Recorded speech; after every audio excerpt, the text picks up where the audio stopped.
Welcome to This Explainer. Today we're unpacking one of the absolutely most fascinating and frankly unexpectedly named frameworks in modern legal technology. It's called the Broiler Chicken Protocol.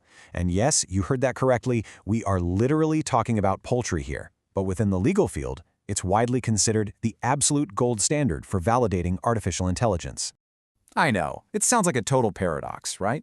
How exactly did a massive $30 billion antitrust lawsuit about the price-fixing of domesticated, white-feathered farm birds end up writing the definitive, highly mathematical rulebook for advanced AI validation in the legal sector?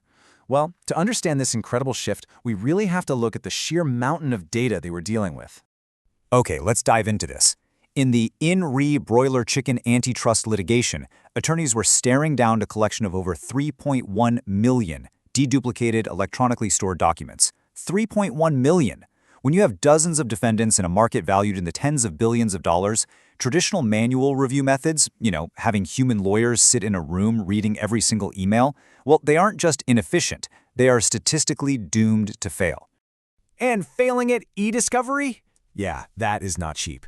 Take a look at the Lawson versus Spirit Error Systems case. In that one, the pursuit of needlessly overbroad manual discovery and stubborn keyword searching led to absolutely devastating financial consequences. We're talking over $848,000 in shifted costs and fees penalized against the requesting party.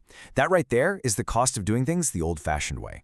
See, for years, attorneys relied on this kind of educated guess approach.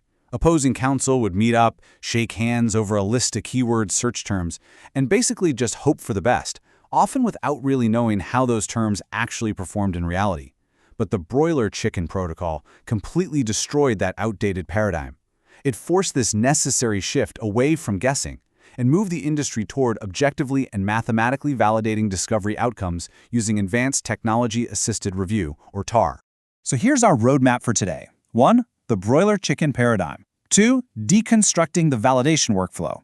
3. The 3 document subcollections. 4. Calculating end-to-end recall. 5. TAR 2.0 and Gen AI. And finally, 6. Takeaways for eDiscovery teams.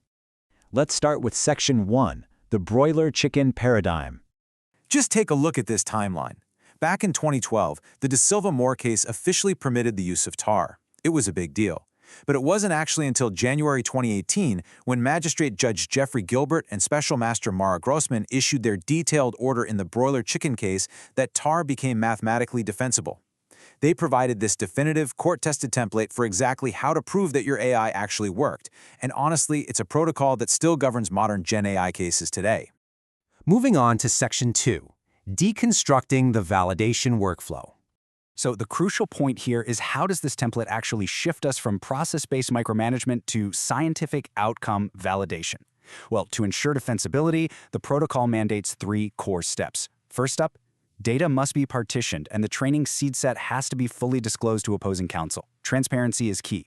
Second, you can't just pull a random sample from the whole database. You absolutely must use stratified random sampling. And third, those samples have to be evaluated through a double-blind review by a subject matter expert. Which brings us to Section 3, the 3 document subcollections. And this brilliantly illustrates the secret sauce of the whole protocol. The court mandated a combined blind validation set of exactly 3,000 documents, split into 3 highly specific strata. You take 500 documents from the set your team claims are responsive, we call that C1.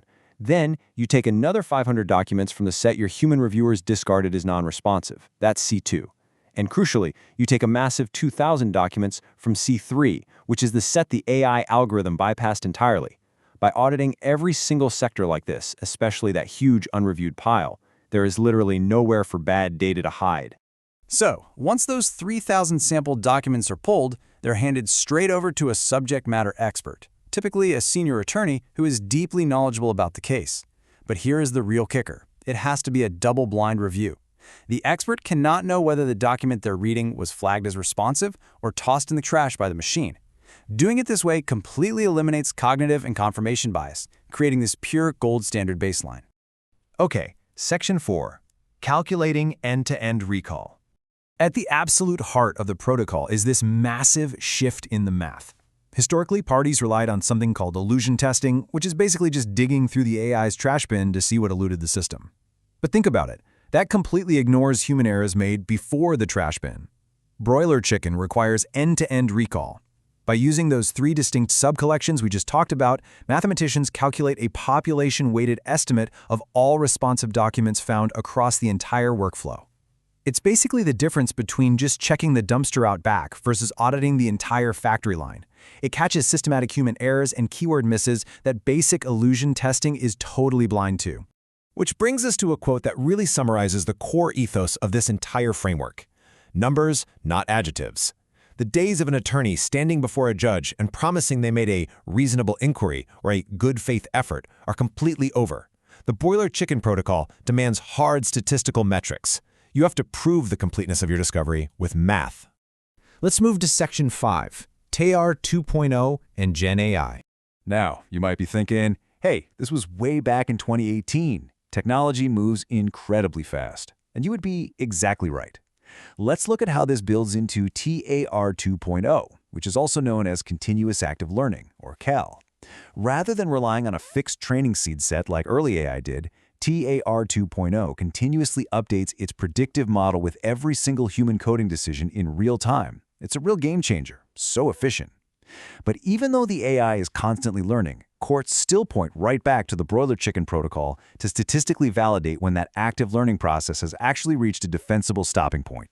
And this holds true even for the newest frontier, generative AI and large language models. Look, modern Gen AI uses natural language prompts to classify documents rather than continuous active learning vectors. And sure, it feels a bit like magic, but the legal standard under Federal Rule 26G, that hasn't changed. To use Gen AI in a defensible way, courts still require the Broiler Chicken Stratified Validation Framework to mathematically prove your system's precision and recall. Finally, Section 6, Takeaways for eDiscovery Teams. So what does this actually mean for you on a day-to-day basis? Well, here are your key takeaways. First up, transparency is mandatory. eDiscovery doesn't occur in the dark anymore, and you really must cooperate with opposing counsel. Second, embrace a multi-model approach. Harmonize your TAR algorithms with targeted keyword searching. Basically, don't just put all your eggs in one basket. And finally, master the math. Your team absolutely must thoroughly understand statistical sampling, stratification, and end-to-end recall to prove your workflow is adequate. The legal landscape has fundamentally changed. The technology is definitely going to continue to evolve, but the demand for objective, mathematical outcome validation, that is here to stay, for sure. So, I'll leave you with this final thought to consider. When the stakes are high and the court demands proof of your discovery completeness, is your firm prepared to mathematically defend its AI algorithm?